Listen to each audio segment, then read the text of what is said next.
श्री राम दोस्तों, स्वागत है आपका अपने चैनल स्टूडेंट पॉइंट वीडियो में। तो आई होप आप सभी लोग अच्छे होंगे। तो दोस्तों हम केमिस्ट्री का 25 डेज क्रैश कोर्स कर रहे हैं, जिसमें हमने लगभग डे 21 तक अपना 90% सिलेबस कर लिया है। तो अब हम साथ ही साथ प्रीवियस ईयर पेपर भी सॉल्व कर रहे हैं और आज हम पढ़ने वाले हैं दोस्तों 2013 का केमिस्ट्री का पेपर। इससे पहले हमने 2014, 15, 16, 17, 18, 19, 20, 21, 22, 23 तक सारे पेपर सॉल्व कर लिए। वो आपको हमारे प्लेलिस्ट में जाकर आपको सारे पेपर मिल जाएंगे और जिसका लिंक भी आपको डिस्क्रिप्शन बॉक्स में मिल जाएगा। तो शुरू करते हैं हम आज की वीडियो। तो दोस्तों आज हम पढ़ने वाले हैं 2013 वाला पेपर, जिसमें पहला क्वेश्चन है हमारा, a substance which is used as a neutron absorb in a nuclear reactor. हमारे को ऐसा सब्सटेंस बताना है जो न्यूट्रॉन को एब्जॉर्ब करता है किसमें, न्यूक्लियर रिएक्टर में। वो होता है दोस्तों हमारे पास कैडमियम। कौन सा होता है दोस्तों, कैडमियम होता है। तो कैडमियम भी होता है दोस्तों, साथ में हमारे पास ग्रेफाइट भी होता है, GRAPHIT।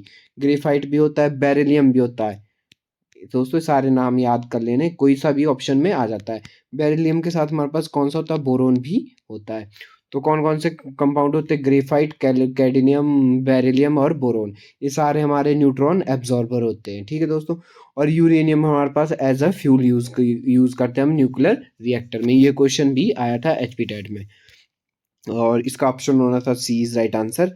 नेक्स्ट क्वेश्चन हमारा, which is not a true about silica. Silica के लिए कौन सा ट्रू नहीं है। तो सिलिका का फॉर्मूला क्या होता है दोस्तों, SiO2 होता है। और ये कौन स्ट्रक्चर कैसा होता है इसका दोस्तों, टेट्राहीड्रल होता है। इससे जनरल प्रॉपर्टी से एक क्वेश्चन आया था, ठीक है। इसका हाई मेल्टिंग सॉलिड होता है, हाई मेल्टिंग पॉइंट भी इसका होता है दोस्तों। और ये टेट्राहीड्रली साउंडेड होता है सिलिका एटम से।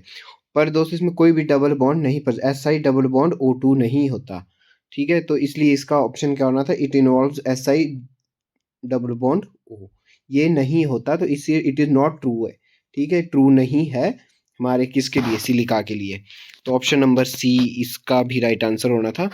नेक्स्ट क्वेश्चन हमारे पास, ग्लूकोज। ग्लूकोज क्या है। तो इसका आंसर दोस्तों, ग्लूकोज इज एल्डोज हेक्सोज, ठीक है। ग्लूकोज क्या है हमारे पास, एल्डोज हेक्सोज। वो कैसे, मैं आपको बताता हूँ। ग्लूकोज का पहले हम स्ट्रक्चर देखेंगे। ग्लूकोज में कितने कार्बन होते हैं, 6 कार्बन होते हैं, 1 2 3 4 5 और 6, ठीक है दोस्तों। मैं दोबारा से स्ट्रक्चर बना लेता हूँ। 1 2 3 4 5 और 6 कार्बन होते हैं। ग्लूकोज यहाँ पे होता है इसमें दोस्तों CH2OH, एक अल्कोहल ग्रुप भी होता है दोस्तों, ठीक है। ऊपर होता है हमारे पास कौन सा, ग्लूकोज में कौन सा स्ट्रक्चर होता है दोस्तों, aldehyde, CH double bond O, ठीक है दोस्तों। तो यहाँ पे क्या होता है इसका OH, यहाँ पे क्या होता है H, यहाँ पे भी OH, यहाँ पे क्या होता है OH। और इस साइड OH की जगह क्या होगा H, यहाँ पे H है तो इस साइड क्या होगा OH, इस साइड OH है तो इस साइड क्या होगा H, और इस साइड भी OH है तो इस साइड क्या होगा दोस्तों H होगा। ये हमारे पास किसका स्ट्रक्चर है, ग्लूकोज का स्ट्रक्चर। तो कार्बन कितने होते हैं इसमें, 6 कार्बन चेन होती है। कार्बन की कितनी चेन होती है, 6 कार्बन, इसलिए इसको क्या बोलते हैं हम, हेक्सा, ठीक है, ओ हेक्सोज, ठीक है। और इसमें कौन सा ग्रुप लगा होता है, एल्डिहाइड ग्रुप लगा होता है। CHO कौन सा ग्रुप होता है दोस्तों, एल्डिहाइड ग्रुप होता है, तो इसलिए हम इसको क्या बोलते हैं, एल्डोज भी बोलते हैं। तो इसका राइट आंसर होना था हमारे पास हेल्डोज, एल्डोज हेक्सोज, ठीक है। नेक्स्ट क्वेश्चन हमारे पास, half life period of a reaction is 10 minute, how long would it take for 75 completion. तो दोस्तों ये हमने केमिकल काइनेटिक्स में ये सेम न्यूमेरिकल कर रखा है, तो इसका आंसर आपको वहाँ पर मिल जाएगा। आप हमारी 25 डेज क्रैश कोर्स वाली वीडियोस को ज़रूर देखें, उसमें इसका आंसर आपको मिल जाएगा, ठीक है दोस्तों। तो इसका आंसर हमारे पास 20 मिनट्स है, वहाँ पे मैंने सॉल्व करवा रखा है। और ये क्वेश्चन दोस्तों थोड़ा सा गलत भी है, तो वहाँ पे मैंने एक्यूरेट क्वेश्चन लिख लिया, तो आपको वहाँ जाकर आपको इसका सोल्यूशन मिल जाएगा। नेक्स्ट क्वेश्चन हमारे पास, which acid is commonly called aquafortis. Aquafortis किसको बोलते हैं हम दोस्तों, एक्वाफॉर्टिस बोलते हैं हम HNO3 को, ठीक है दोस्तों। इसलिए एक्वाफॉर्टिस इसको इसलिए बोलते हैं क्योंकि ये किसकी तरह बिहेव करता है, as a water, it looks like a water. मतलब वाटर की तरह इसकी लुक्स होती है, और इसकी विस्कोसिटी भी हमारे पास वाटर के बराबर सेम होती है। जो इसकी विस्कोसिटी होती है वो सेम होती है वाटर के, ठीक है दोस्तों। तो इसलिए इसको हम एक्वाफॉर्टिस भी बोलते हैं। तो option number B is right answer. Next question आपका, which of the following substance behave both as an oxidising and reducing agent. इनमें से कौन सा सब्सटेंस बिहेव करता है ऑक्सीडाइज और रिड्यूसिंग दोनों। तो ये क्वेश्चन भी हमने अपने प्रैक्टिस सेट में कर रखा था, तो इसका आंसर होना था हमारे पास SO2, सल्फर डाइऑक्साइड। हमारा दोनों बिहेव करता है, ऑक्सीडाइजिंग भी और रिड्यूसिंग भी। MnO2 दोस्तों हमारे पास MnO2 बिहेव करता है हमारे पास सिर्फ ऑक्सीडाइजिंग एजेंट। MnO2 हमारे पास ऑक्सीडाइजिंग एजेंट करता है। Al2O3 हमारे पास सिर्फ रिड्यूसिंग एजेंट बिहेव करता है। तो दो बोथ कौन सा बिहेव करता है हमारे पास, SO2, sulphur dioxide. Next question हमारे पास, which of the following is not है आरएनए। तो ये क्वेश्चन भी हमने 2014 वाले क्वेश्चन में भी आया था, ये 2000 तो रिपीट हुआ ये क्वेश्चन। तो आरएनए में क्या प्रेजेंट नहीं होता दोस्तों? आरएनए में हमारे पास थाइमिन नहीं होता, ठीक है दोस्तों। और डीएनए में क्या होता है? थाइमिन होता है। उसकी जगह कौन सा होता है आरएनए में दोस्तों? यूरेसिल होता है, ठीक है। ATGC होता है हमारे पास किसमें? डीएनए में। और AUGC होता है हमारे पास किसमें? आरएनए में। तो टी मैंने थाइमिन होता है, तो थाइमिन किस में होता है दोस्तों? हमारे पास थाइमिन होता है डीएनए में। और यू मैंने यूरेसिल किस में होता है दोस्तों? आरएनए में होता है। मतलब थाइमिन नहीं प्रेजेंट होता हमारे पास आरएनए में। तो इसका आंसर क्या होना था हमारे पास? Option number B is right answer. Next question हमारे पास, milk of magnesia contain. Milk of magnesia क्या कंटेन करता है? मिल्क ऑफ मैग्नीशिया का फॉर्मूला क्या है दोस्तों? Mg bracket OH2। A milk of magnesium का फार्मूला दोस्तों, जिसका नाम है मैग्नीशियम हाइड्रोक्साइड।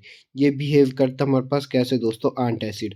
और कौन कौन से हमारे पास आंट एसिड बिहेव करते हैं? रेनेटाइडिन, एक रेनेटाइडिन भी हमारे पास एज आंट एसिड बिहेव करता है। पायरोजोल, पायरोजोल भी हमारे पास आंट एसिड बिहेव करते हैं। बेकिंग सोडा, ये भी हमारे पास क्या बिहेव करता है? आंट एसिड बिहेव करता है। तो मिल्क ऑफ मैग्नीशियम का फॉर्मूला क्या होता है दोस्तों? Magnesium hydroxide.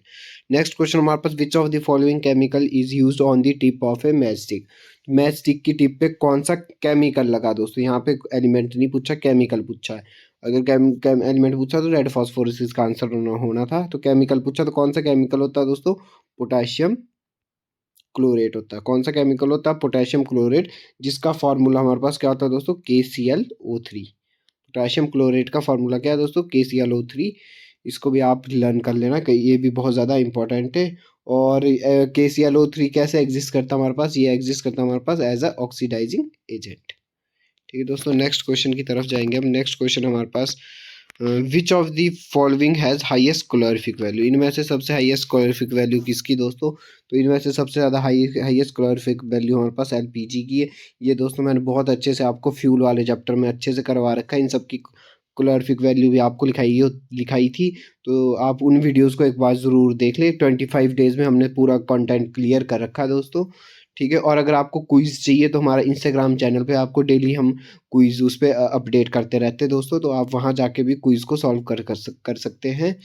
तो नेक्स्ट हमारे पास, which of the following is highest calorific value. Calorific value किसकी होती है दोस्तों? LPG की। LPG की कितनी कैलोरीफिक वैल्यू होती है? 55,000 किलो जूल। CNG की कितनी होती है दोस्तों? 50,000।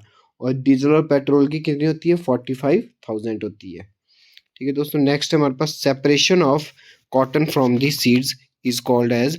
सेपरेशन ऑफ कॉटन मतलब कॉटन को अलग करते हैं उनके सीड्स से, तो उसको क्या बोलते हैं दोस्तों? हम उसको बोलते हैं गेनिंग, GENNING, ठीक है दोस्तों। तो नेक्स्ट क्वेश्चन हमारे पास, which of the following has highest octane number. इनमें से किसका हाईएस्ट ऑक्टेन नंबर है दोस्तों? तो इनमें से option number D is right answer. Highest octane number किसका दोस्तों? हमारे पास 224 ट्राई इथाइल सॉरी दोस्तों, ट्राई इथाइल पेंटेन, ठीक है दोस्तों। ऑक्टेन नंबर क्या होता है हमारे पास? ऑक्टेन नंबर होता है जो हमारे पास सबसे ज़्यादा फ्यूल कंज्यूम करता है। सबसे ज़्यादा फ्यूल कंज्यूम करता है उसको हम ऑक्टेन नंबर बोलते हैं। और सबसे ज़्यादा फ्यूल कौन कंज्यूम करता है? जिसका दोस्तों बॉइलिंग पॉइंट सबसे ज़्यादा हाई होता है। और बॉइलिंग पॉइंट किसका हाई होता है? जो ब्रांच्ड चेन होती है। तो 224 क्या है दोस्तों? सबसे इसमें से डी ऑप्शन जो है हमारे पास, 224 ट्राईइथाइल पेंटेन, इसमें सबसे ज़्यादा दोस्तों क्या है? ब्रांच्ड चेन है। क्या चेन इसमें दोस्तों? सबसे ज़्यादा ब्रांच चेन है। तो इसलिए इसका हाईएस्ट क्या है? ऑक्टेन नंबर है। मैं आपको इसका स्ट्रक्चर भी बना के बता देता हूँ आपको। पेंटेन बोला तो कितने कार्बन होंगे दोस्तों? 5, 1 2 3 4 और 5। 5 क्या है इसमें दोस्तों? कार्बन है, ठीक है। पोजीशन इनकी नंबरिंग भी कर देते दोस्तों, नंबरिंग कर देते हम ऐसे 1 2 3। दोस्तों बहुत बढ़िया नंबरिंग होगी, तो छोटी छोटी नंबरिंग करेंगे हम 1 2 3 4 और 5, ठीक है दोस्तों। ये हमने इनकी नंबरिंग कर दी। इस पे कौन सा ग्रुप लगा दोस्तों? मिथाइल लगा है। कौन सा लगा? मिथाइल लगा। कौन सी पोजीशन पे लगा? 2 2 पे। 2 पे मिथाइल लगा, तो कितने लगे दोस्तों? 2 2 बोला है तो 2 मिथाइल लगे 2 पे ही, ठीक है दोस्तों। और तीसरा मिथाइल कहाँ से लगा? 4th पोजीशन पे। तो यहाँ पे क्या लगा है? मिथाइल लगा है। तो ये क्या है दोस्तों? इसकी ब्रांच चेन है, सबसे ज़्यादा ब्रांचिंग चेन है। तो ब्रांचिंग चेन होगा तो ऑक्टेन नंबर भी क्या होगा? हाईएस्ट होगा। तो ऑप्शन नंबर डी इसका राइट आंसर है दोस्तों। बढ़ते हम नेक्स्ट क्वेश्चन की तरफ। लुईस एसिड क्या होता है, जो एक्सेप्ट करते हैं क्या, पेयर ऑफ इलेक्ट्रॉन। ये दोस्तों मैंने बहुत बार आपको करवा चुका, अपनी वीडियोस में मैंने ये करवाया था। जो पेयर ऑफ इलेक्ट्रॉन को एक्सेप्ट करेंगे वो क्या होंगे दोस्तों, लुईस एसिड होंगे। क्रैकिंग ऑफ हाइड्रोकार्बन, हाइड्रोकार्बन की क्रैकिंग को क्या बोलते हैं दोस्तों, हम हाइड्रोकार्बन की क्रैकिंग ऑफ हाइड्रोकार्बन मीन्स, मतलब हाइड्रोकार्बन की क्रैकिंग क्या होती है कि हम क्या करते हैं दोस्तों, हाइयर हाइड्रोकार्बन्स को, जो बड़े बड़े हाइड्रोकार्बन्स हमारे पास, उनको हम तोड़ देते दोस्तों किस में, स्मॉलर कंपोनेंट्स में। किस में तोड़ देते हम उनको, स्मॉलर कंपोनेंट्स में तोड़ देते, उसको क्या बोलते हैं हम, क्रैकिंग बोलते हैं दोस्तों। क्या बोलते हैं उसको, हम क्रैकिंग बोलते हैं। जब हम हाइड्रोकार्बन्स की मतलब लॉन्गेस्ट चेन कार्बन की, अगर मान लो बहुत लंबी चेन है, उसको हम किस में तोड़ देंगे, लोएस्ट में तोड़ देंगे। मतलब इसको पहले इतने में तोड़ दिया, फिर इतने में तोड़ दिया, फिर इतने में तोड़ दिया, तो उसको क्या बोलते हैं, हम क्रैकिंग बोलते हैं। नेक्स्ट क्वेश्चन हमारे पास, which colour develop when phenolphthalein is an acid into a basic solution. तो फिनोफ्थलीन दोस्तों एसिड में तो कलरलेस होता है, एसिड में कैसे होता है दोस्तों, कलरलेस होता है, पर जब उसको हम बेसिक सॉल्यूशन में जाते हैं तो कौन सा कलर देता है, और लाइट पिंक कलर देता है। कौन सा कलर देता है, लाइट पिंक कलर देता है। तो option number B is right answer.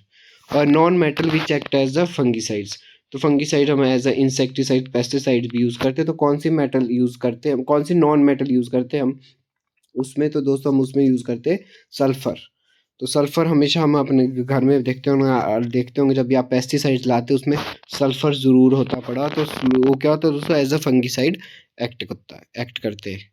तो इसका option number A is right answer. Next question हमारे पास, maximum rise in boiling point of water occur addition of which of the following substance in 1 ml of water. ठीक है दोस्तों, तो इसका answer होना था हमारे पास 1 मोल ऑफ Al2SO3। जब हम इसको सॉल्व करेंगे तो इसमें सबसे ज़्यादा हमारे पास इसका maximum rise of boiling point हो जाएगा। तो option number D is right answer. Next हमारे पास पेप्टाइजेशन, पेप्टाइजेशन किसको बोलते हैं दोस्तों, पेप्टाइजेशन होता है हम जब फ्रेशली प्रिपेयर्ड प्रेसिपिटेट को, किसको दोस्तों, फ्रेशली प्रिपेयर्ड प्रेसिपिटेट को जब हम कन्वर्ट करते हैं दोस्तों, किस में कन्वर्ट करते हैं इसको, हम कोलाइडल सॉल्यूशन में। जब हम फ्रेशली प्रिपेयर्ड प्रेसिपिटेट को कन्वर्ट करते हैं कोलाइडल सॉल्यूशन में, तो उस प्रोसेस को हम क्या बोलते हैं दोस्तों, पेप्टाइजेशन बोलते हैं। तो उसमें क्या बनता है हमारे पास, प्रिपरेशन ऑफ कोलाइडल स्टेट। तो इसका option number D is right answer. बढ़ते हम नेक्स्ट क्वेश्चन की तरफ। Which of the following element constitute a major impurities in pig iron. तो पिग आयरन में कौन सी इम्प्योरिटीज ऐड होती है दोस्तों हमारे पास, उसमें होती है ग्रेफाइट। पिग आयरन में क्या होती है हमारे पास, ग्रेफाइट। तो इसमें ऑप्शन में तो ग्रेफाइट था नहीं, तो ग्रेफाइट किससे बना होता है दोस्तों, कार्बन से बना होता है। तो option number B is right answer.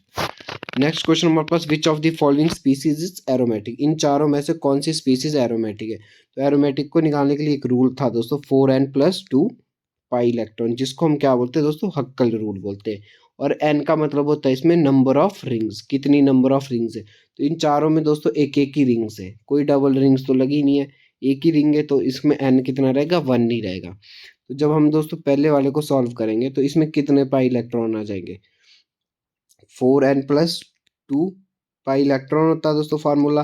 तो फोर रिंग कितनी, 1+2, तो कितने इलेक्ट्रॉन आ गए इसमें, 6 पाई इलेक्ट्रॉन आ गए। तो इसमें है कितने दोस्तों, फिगर को देख के लग रहा है यहाँ पे कितने डबल बॉन्ड, एक के डबल बॉन्ड, एक के डबल बॉन्ड है, 2 डबल बॉन्ड है, तो एक 2 इलेक्ट्रॉन यहाँ होंगे। एक डबल बॉन्ड में कितने इलेक्ट्रॉन होते हैं, 2, तो 2, इस 2 डबल बॉन्ड में कितने इलेक्ट्रॉन होंगे, 4 होंगे, 4 पाई इलेक्ट्रॉन होंगे। पर इस रूल के हिसाब से कितने पाई इलेक्ट्रॉन आ रहे हैं, 6 पाई आ रहे। तो ये हमारे पास एरोमेटिक कंपाउंड नहीं है। नेक्स्ट भी सेम दोस्तों, क्या है इसमें, कितने पाई बॉन्ड आ रहे हैं, इसमें 2 ही आ रहे, 2 कितने इलेक्ट्रॉन, इसमें पाई 2 इलेक्ट्रॉन है। पर जब हम हक्कल रूल लगा रहे तो रिंग तो इसमें दोस्तों एक ही है, तो 4n+2 पाई लगा रहे जब हम, तो कितने आ रहे इसमें, 6 पाई आ रहे, क्योंकि एन की वैल्यू कितनी, 1 आ रही है। तो आ रहे तो 6 पाई, पर है कितने इसमें दोस्तों, 2 पाई है। तो ये भी हमारे पास क्या है, एरोमेटिक नहीं है। नेक्स्ट दोस्तों, बेंजीन रिंग, इसमें सिर्फ 2 डबल बॉन्ड है, ध्यान रखना है, बेंजीन नहीं है।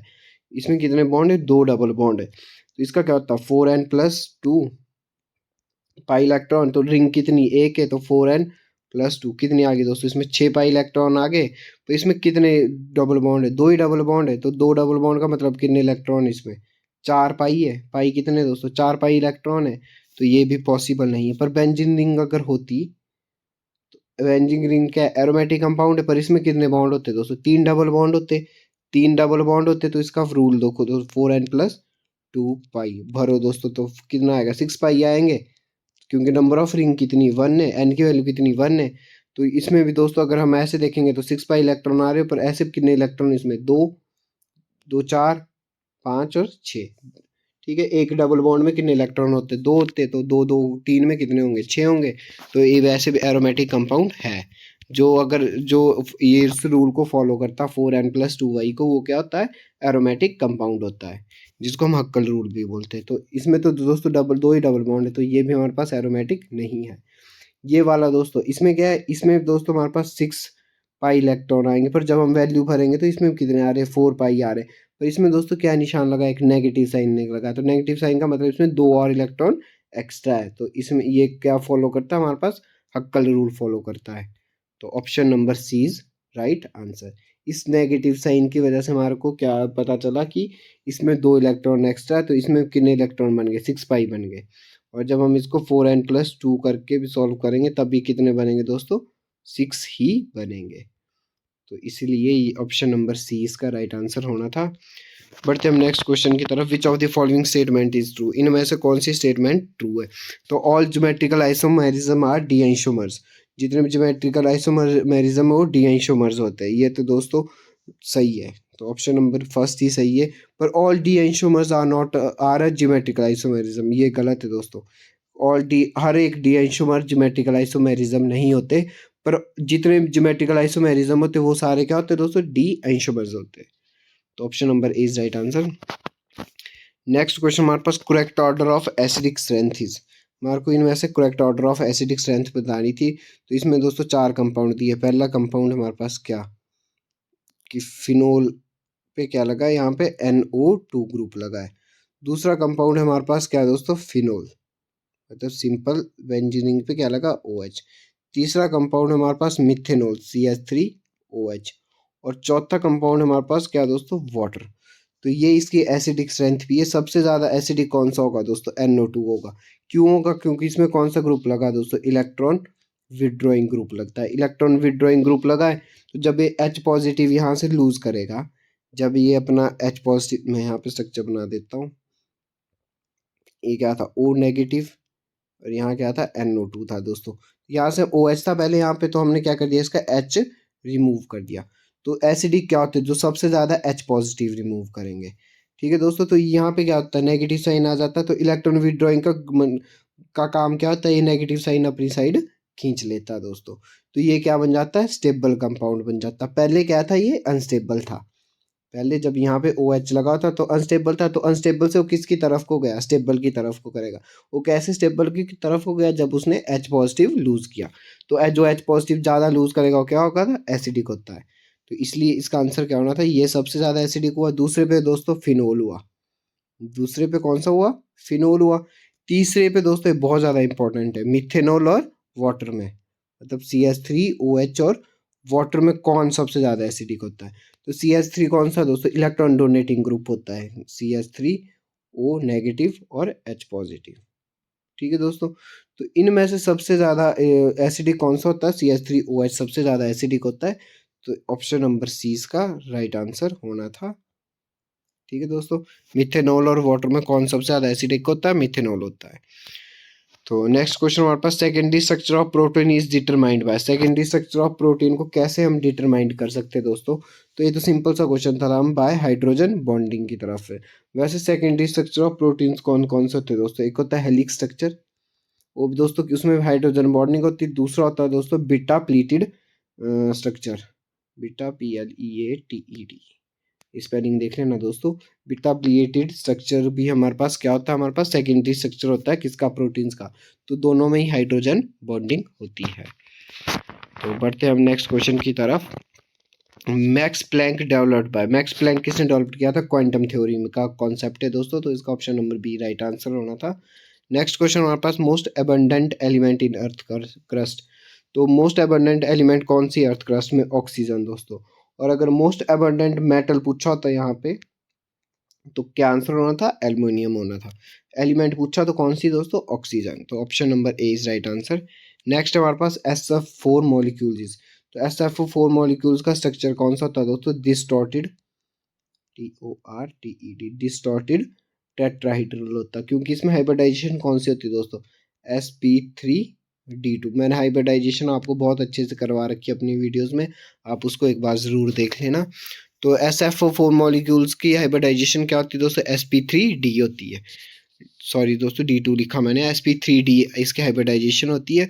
और स्ट्रक्चर कौन सा होता है इसका, डिस्टॉर्टेड टेट्राहेड्रल। तो option number C is right answer. Next question हमारे पास, which of the following is incorrect about solution of sodium metal in NH3। ये दोस्तों ये थोड़ा सा कॉम्प्लिकेटेड सा क्वेश्चन था। जब हम सोडियम मेटल को NH3 के साथ रिएक्ट करवाते हैं तो पहली बात तो दोस्तों दो चीज़ें बनाता है, एक बनाता है सोडियम अमाइड, सोडियम अमाइड, इसको याद रखना दोस्तों बहुत ज़्यादा। और दूसरी उसमें कौन सी गैस रिलीज होती है, हाइड्रोजन गैस रिलीज होती है। ये दोनों कई बार हमारे को पूछ भी देते हैं दोस्तों, कमीशन में ये क्वेश्चन आ रखा है, तो इसलिए इसको बड़े ध्यान से, कमीशन से ही पूछा था ये क्वेश्चन। तो विच of the following is incorrect about solution of sodium metal in NH3। तो जब ये आपस में रिएक्ट करते हैं तो सोडियम अमाइड बनता है, और दूसरा क्या बनता है हमारे पास, कौन सी गैस निकलती है, हाइड्रोजन गैस निकलती है। तो इसमें इनकरेक्ट पूछा था, incorrect, it is a blue when concentrated, तो ये तो गलत है दोस्तों। जब वो कंसंट्रेटेड होता है तो कौन सा कलर देता है, ब्राउनियन कलर देता है। कौन सा कलर देता है, ब्राउन जैसा कलर देता है, और ब्लू कलर देता है। और डेल्यूशन पे इन्होंने ग्रे कलर लिखा है यहाँ पे, कौन सा कलर देता है, ब्लू कलर देता है जब वो उसकी डेल्यूशन होती है। तो ये यहाँ पे दोस्तों इनकरेक्ट है, तो option number C is incorrect. Next question हमारे पास, inert pair effect is shown by. Inert pair effect किस में होता है दोस्तों, पी ब्लॉक एलिमेंट में होता है, ये याद रखना। इनर्ट पेयर इफेक्ट किस में होता है, पी ब्लॉक एलिमेंट में होता है। क्यों होता है दोस्तों, क्योंकि उसमें हमारे पास जो, हाँ, एफ ब्लॉक होता है उसकी पुअर शील्डिंग इफेक्ट होती है। एफ की क्या होती है दोस्तों, बहुत ज़्यादा पुअर शील्डिंग इफेक्ट होती है, इसलिए इनर्ट पेयर इफेक्ट किसमें एग्जिस्ट करता है, पी ब्लॉक एलिमेंट में एग्जिस्ट करता है। नेक्स्ट हमारे पास, which of the true about transition element. इनमें से कौन सा ट्रू है ट्रांजिशन एलिमेंट के लिए दोस्तों। तो इसमें वैसे तो आंसर की मैं ऑप्शन नंबर सी दिया, पर ये गलत है दोस्तों। इसका आंसर होना था नन ऑफ दीज, क्योंकि जो हमारे पास ट्रांजिशन है नॉट ट्रू पूछा है दोस्तों, तो कौन सा ट्रू नहीं है। तो इनमें से दे हैव एक्सलेंट अलाइंग प्रॉपर्टीज़ भी होती है ट्रांजिशन एलिमेंट की, गुड कैटालिटिक प्रॉपर्टीज़ भी होती है, और वेरिएबल ऑक्सीडेशन स्टेट भी होती है। तो ये तीनों ही इसके सही है, तो इसका आंसर होना था option number D, none of these. Next question हमारे पास, milk is an emulsion of. Milk क्या है, इमल्शन है किसका दोस्तों, fat disperse in water. Fat किस में डिस्पर्स होता है, मिल्क में। फैट डिस्पर्स होता है किस में दोस्तों, वाटर में। तो इसका आंसर होना था ऑप्शन नंबर ए, राइट आंसर। तो दोस्तों आज की वीडियो यहीं ख़त्म होती है। अगर आपको वीडियो पसंद आई हो तो वीडियो को लाइक ज़रूर करें दोस्तों, आपके एक लाइक से हमारे को मोटिवेशन मिलता है, और ऐसे ही हमारे इस चैनल से जुड़े रहे। Thanks for watching this.